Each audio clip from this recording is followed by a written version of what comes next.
اکثر بیماریاں ایسی ہوتی ہیں جو کسی وبا کی شکل اختیار نہیں کر پاتی لیکن کسی حوالے سے باقی رہتی ہیں۔ مگر 100 سال قبل ایک ایسی بیماری دنیا میں نمودار ہوئی تھی جو کئی انسانوں کی زندگیوں کا خاتمہ کر کے اچانک غائب ہو گئی اور آج تک معلوم نہیں ہو سکا کہ اس کی وجہ کیا تھی۔ اس بیماری کو سلیپنگ سکنس کا نام دیا گیا تھا، جس کے شکار افراد کسی بت کی طرح ہو جاتے تھے اور ان کے جسم ذہن کے قیدی بن جاتے تھے۔ لاکھوں افراد اس کا شکار ہو کر ہلاک ہوئے اور متعدد نے زندہ مجسموں میں ڈھل کر اپنی زندگیاں ساکت اور خاموش رہ کر گزار دیں۔ یہ وہ معمہ ہے جو دہائیوں تک طبی ماہرین کے ذہنوں کو چکراتا رہا۔ اس بیماری کے بیشتر کیسز جنگ عظیم اول کے بعد رپورٹ ہوئے تھے۔ بیماری کے پھیلاؤ کا آغاز 1915 میں ایسے فوجیوں سے ہوا جو بہت زیادہ تھکاوٹ کا شکار اور طبی معائنے کے دوران ذہنی طور پر الجھے ہوئے تھے۔ اس وقت خیال کیا گیا کہ یہ غیر معمولی علامات جنگ کے دوران استعمال ہونے والی ایک زہریلی گیس کا نتیجہ ہیں، مگر یہ خیال بعد میں غلط ثابت ہوا۔ اس بیماری کا ذکر سب سے پہلے ویانا کے ایک دماغی امراض کے ماہر نے کیا تھا، جس نے اس جیسے کیسز عام شہریوں میں رپورٹ کیے تھے۔ 1917 میں اس نے ایک مقالے میں بتایا کہ ہمیں کسی قسم کے سلیپنگ سکنس کا سامنا ہے جس کا دورانیہ طویل ہوتا ہے اور اس کی ابتدائی علامات شدید سر درد اور خسرہ ہیں، جس کے بعد مریض دنوں، ہفتوں یا مہینوں تک غنودگی یا کسی قسم کے کوما میں چلے جاتے ہیں اور حالت بگڑنے پر مر جاتے ہیں۔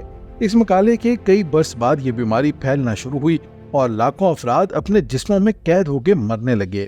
اس پر اسرار وبا کے شکار کم از کم 1/3 افراد ہلاک ہوئے، جبکہ بچ جانے والے 20% ایسے افراد تھے جن کو روزمرہ کے کاموں کے لیے اپنے پیاروں یا ڈاکٹروں کی نگہداشت کی ضرورت پڑتی تھی۔ متاثرہ افراد میں سے 1/3 سے بھی کم مکمل صحت یاب ہو سکے تھے۔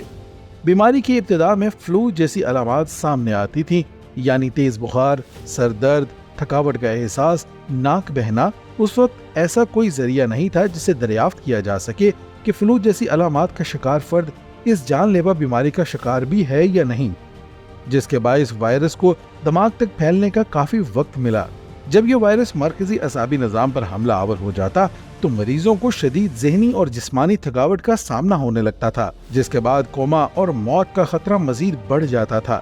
جو لوگ کسی طرح صحت یاب ہوئے ان سے علم ہوا کہ یہ در حقیقت کئی مراحل پر مشتمل مرض ہے۔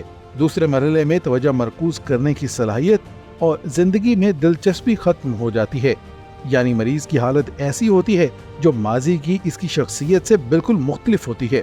تاہم یہ مرحلہ طوفان سے قبل کے سکون جیسا ہوتا تھا، کیونکہ اس کے بعد لوگ کسی بت کی طرح بن جاتے تھے جن کو اپنے ارد گرد کا شعور تو ہوتا تھا مگر ان میں کچھ بھی بولنے یا حرکت کرنے کی سکت نہیں ہوتی۔ ڈاکٹروں نے جب اس بیماری سے ہلاک ہونے والے افراد کے پوسٹ مارٹم کیے تو موت کی بنیادی وجہ دماغ کے ایک مخصوص حصے میں ورم قرار دی گئی۔ یہ وہ حصہ ہے جو نیند سمیت متعدد افعال کو کنٹرول کرنے میں بنیادی کردار ادا کرتا ہے۔ ایک خیال یہ ہے کہ اس کی وجہ 1918 کی انفلوئنزا وبا ہو سکتی ہے، جبکہ کچھ حلقوں کا ماننا ہے کہ یہ وبا پولیو وائرس کا نتیجہ تھی۔ 10 برس تک دنیا کے مختلف حصوں میں پہنچ جانے والی یہ بیماری 1928 میں اچانک غائب ہو گئی اور نئے کیسز رپورٹ ہونے کا سلسلہ تھم گیا۔